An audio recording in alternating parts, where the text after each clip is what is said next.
Sim. Interessante, nesses tempos agora, o nosso país tem comentado muito, não é, essa questão da homossexualidade. Certo. Não é? E isso tem sido tema e tem sido abordado na mídia em geral. Vamos dizer com muita clareza qual é a posição da Igreja Católica. A posição da Igreja Católica é de um profundo amor para com o homossexual, a pessoa que tem tendência homossexual. Agora, este amor, é exatamente este amor que faz com que a Igreja peça ao homossexual que ele deixe, ou ela, no caso se for uma pessoa do sexo feminino, deixe de se fazer mal. O pecado sempre é um mal que a pessoa causa a si mesma. Então, a Igreja ela não é homofóbica, não é? A Igreja ama os homossexuais e por isso espera deles a conversão e a castidade, não é? Exatamente porque os ama. Então, essa é a atitude pastoral da Igreja para com as pessoas com tendência homossexual. É de amor, de dizer, olha, meu filho, esta sua conduta não te fará bem. E exatamente por isso, por amor a você, pedimos que você reconsidere e mude de vida. Agora, uma outra coisa, professor, é o movimento gay. Não é? Ou seja, a gente não pode aqui confundir e identificar movimento gay, que é um movimento político, com o homossexual individual. Seria como se a gente quisesse agora identificar o homem do campo com, sei lá, a militância do movimento sem terra. Como se a gente quisesse identificar o trabalhador específico com um sindicato grevista e ativista. Veja, não são duas realidades diferentes. O homossexual, né, indivíduo, a Igreja o ama, a Igreja quer bem a ele. Quanto ao movimento gay, a Igreja manifesta, a Igreja que nós temos cidadania, né? Nós somos cidadãos. A Igreja manifesta a sua frontal discordância para com a ideologia gay. Isso quer dizer o seguinte, numa democracia, né, os homossexuais que militam, e também a militância do movimento gay não é necessariamente homossexual, uma pessoa pode ser heterossexual e está militando no movimento gay, né? Então, a militância no movimento gay, ela existe na nossa sociedade, porém, é necessário que haja democracia. E democracia aqui quer dizer o seguinte, eles têm o direito de ter a opinião deles, nós também temos o direito de ter a nossa opinião e não se deve criminalizar a opinião numa democracia. Sim, a ideia é uma coisa, o crime de opinião, né, existe aí projetos de lei querendo criminalizar a opinião cristã, a visão cristã, não é? Ou seja, nós cristãos temos o direito de ter a nossa posição claríssima e não somente isso, nós temos a convicção de que não é só uma posição religiosa, não é, são só os católicos, carolas, quadrados e os evangélicos fanáticos que têm essa posição. Não. Isso é uma posição de qualquer pessoa, não é? Com qualquer credo religioso ou sem credo religioso que pense naquilo que é a ordem natural das coisas. A ordem natural das coisas é evidente. Homem unido com uma mulher para gerar os filhos. Exato.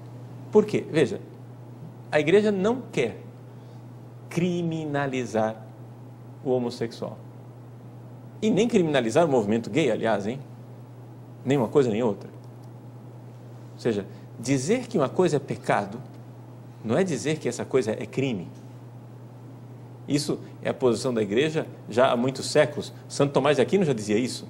Santo Tomás de Aquino, na Suma Teológica, diz claramente que não é desejável que todos os pecados sejam crime.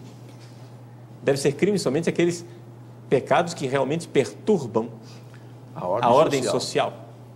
Né? Agora, existem pecados que não precisam ser criminalizados, ou seja, na sociedade haverá pessoas que praticam, né, atos homossexuais, a igreja não quer colocar essas pessoas na cadeia de forma alguma. Agora, infelizmente, existem pessoas radicais no movimento gay que querem colocar na cadeia. Quem acha, por exemplo, que o homossexualismo é inadequado, não deveria ser praticado, né? Ou seja, a igreja não quer colocar ninguém na cadeia, mas o inverso, né, parece que está acontecendo. Porque os projetos de lei que estão aí são exatamente para criminalização e fazer com que as igrejas percam a sua maioridade e a sua cidadania. Ou seja, eu só posso falar a doutrina da igreja dentro do templo católico? Porque é isso que está sendo advogado por aí. Ou seja, que eu somente teria o direito de expressar, não é, o ensinamento da igreja dentro do templo católico. Mas isso é complicado. Você faz uma pregação dentro do templo, a pessoa grava, depois passa lá fora, como é que fica? Exato. Hoje se grava tudo, né? E depois outra coisa, por que é que quem crê não é cidadão? Quem crê não tem direito à opinião. Só os ateus é que têm direito de fazer passeata, de fazer protesto, só os que são contra a moral cristã é que recebem subvenções governamentais, de instituições internacionais, etc. Nós não.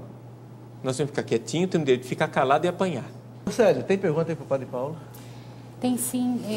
Padre Paulo, ainda dentro do assunto que o senhor estava falando, o Luiz de Rezende, ele diz assim, que ele trabalha num hospital onde tem muitos homossexuais que trabalham junto, e ele tem até um certo receio de falar da opinião dele, porque ele diz que é contra, no caso, o direito do casal adotar crianças. Aí ele quer saber, isso, estar contra, manifestar a minha opinião, isso caracteriza a homofobia? Não. Veja, aqui nós temos que ver duas coisas diferentes. Uma coisa Padre Paulo, o que é homofobia? Vamos começar por aí. Bom, primeiro a palavra homofobia... Destrincha a palavra homo e fobia. Fobia, né, seria, tecnicamente falando, em psicologia, fobia é um medo irracional de qualquer coisa. Ou seja, phobos em grego é simplesmente medo. Mas, tecnicamente falando, essa palavra, fobia, é usada em português para manifestar um medo irracional de alguma coisa. Homofobia seria usado para as pessoas que têm uma aversão irracional para com os homossexuais. Essa palavra, na verdade, ela é abusada, ou seja, usa-se abusivamente, se estende a elas, se aumenta a extensão da palavra para criar culpa, né? Para que a pessoa se sinta culpada de discordar do comportamento homossexual, né?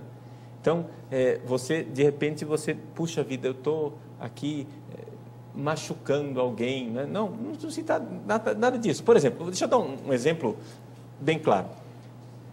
Você tem o seu pai e sua mãe, são casados e Deus não permita, né? Deus não permita, mas faz de conta que o seu pai começa a trair sua mãe. Ora, você manifestar a sua discordância para com a atitude do seu pai, significa não amá-lo? Não. Significa ter fobia do seu pai? Não. Significa que você quer que seu pai vá para a cadeia? Não. Significa que você quer matar seu pai? Nada disso. Significa que você quer reconduzi-lo, né, a um comportamento cristão. Agora, é claro que as pessoas também nós, quando pregamos o Evangelho, né, temos que ter um senso de oportunidade. Não é? Um senso de oportunidade no sentido seguinte: São Paulo vivia numa comunidade, num mundo, numa sociedade pagã, talvez tão pagã quanto a nossa ou mais pagã do que a nossa. Não é? Verdade. Então, o que é que São Paulo fazia? São Paulo não deixava passar nenhuma oportunidade de pregar o Evangelho para as pessoas que estavam abertas ao Evangelho, não é? E procurava isso. Então, por exemplo, ele falava desse assunto. Era rejeitado, rechaçado, mas tinha sempre aquelas 2 ou 3 que aceitavam. Então, ele pegava aquelas 2 ou 3 que aceitavam e falava a elas. Não é? Então, nós temos que ter esse senso de oportunidade que muitas vezes, alguns cristãos, quando querem pregar o Evangelho, se comportam um pouco como chatos de galocha, né? Né? Tem gente que é tão chata quando prega o Evangelho que faria até Maria Santíssima ter um certo ressentimento com Jesus, né? Ou seja, é exagero meu, brincadeira, mas não tem, assim, a pessoa não tem senso da medida, ela é insistente, abusiva, às vezes agressiva. Né? Nada disso, né? Nós não estamos defendendo nada disso. Nós estamos aqui simplesmente defendendo a possibilidade que uma pessoa tem de discordar, né? De discordar. Por exemplo, né, a Igreja Católica discorda claramente daquilo que o Supremo Tribunal Federal fez. O Supremo Tribunal Federal, não somente ele teve uma decisão da qual nós discordamos frontalmente, os bispos se manifestaram, né?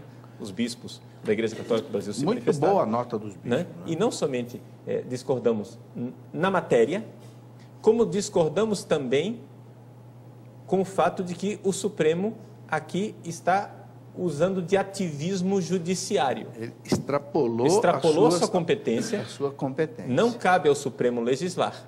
Exatamente. E, inclusive, né, conforme o jurista Ives Gandra, o Congresso Nacional poderia tomar medidas para suspender essa decisão do Supremo. Sim, porque ele entrou na área do Congresso. Porque... E são poderes interdependentes. Exato. E não dependentes. E numa democracia, cada poder tem a sua competência, senão daqui a pouco nós estamos numa ditadura. Exato. Né? Então, se agora, de repente, uns senhores que não têm que prestar contas ao público, ao eleitor, começam agora a legislar, o que é isso? Para que nós temos um Congresso Nacional? Para que existe o Congresso Nacional? Para que nós vamos, a cada 4 anos, às urnas para eleger os membros do Congresso Nacional, se agora uns senhores que são nomeados pelo presidente da República se constituem no direito de legislar. Né? Nesse aspecto, Padre Paulo, achei muito boa a nota dos bispos. Eles colocaram a questão bem clara, que família para a igreja é a união matrimonial do homem com a mulher e que tem os seus filhos. Fora disso, não é família. Não chamem de família o que não é família. E segundo, o Supremo Tribunal Federal tem extrapolado da sua competência. Exato. Achei que os bispos foram... E uma coisa que eu acho que é importante, professor, é o seguinte. Veja, existe um documento assinado pelo cardeal Ratzinger, né? E eu não sei se você sabia, mas geralmente o cardeal Ratzinger está em profundo acordo com o Papa Bento XVI. Né? Ou seja, os dois estão sempre, as ideias dos dois batem bastante. Né?